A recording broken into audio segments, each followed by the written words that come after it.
Mr. Joe Dante. Hi.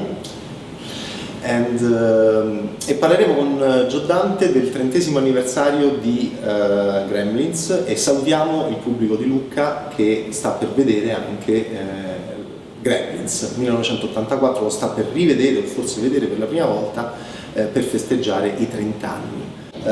1984, first question is where was Joe Dante in that moment in his life?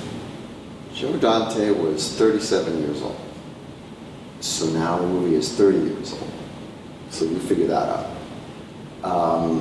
I was very lucky. I was making my first big studio movie, and I was being left alone by the studio because Steven Spielberg was the executive producer, and when he worked for Spielberg, he was between you and the suits, as we call them.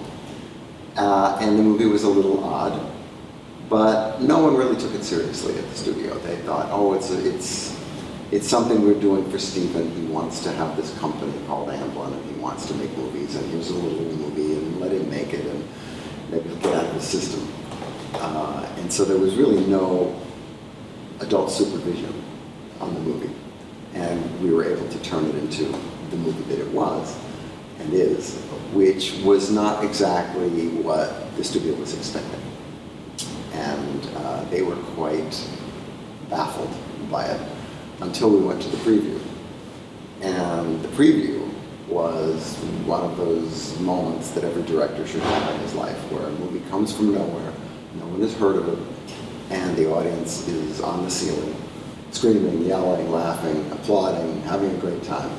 And suddenly the studio said, we might have something here. And it turned out to be one of the biggest hits of the year. It's so strange to see a spoof of joy of technology and the American entrepreneurial spirit. Yeah. Yeah. But that is part of America, you know.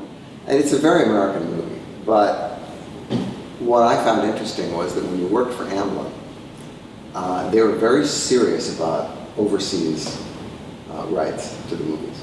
And so this movie, along with all the others, had a particular version prepared for each of the major countries.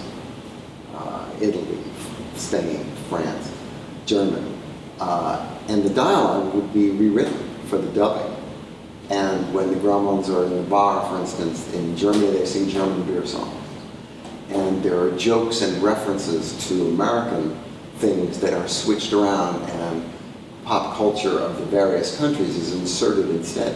And I've always thought that was one of the reasons for the longevity of those movies. It is because the people in different countries felt that the movie was made for them. They didn't feel like they were watching a, quote, foreign movie. Hi, I'm Joe Dante, and I know a few things about bad taste, and I want to say happy Bad Day, 10th anniversary, to BadTaste.it.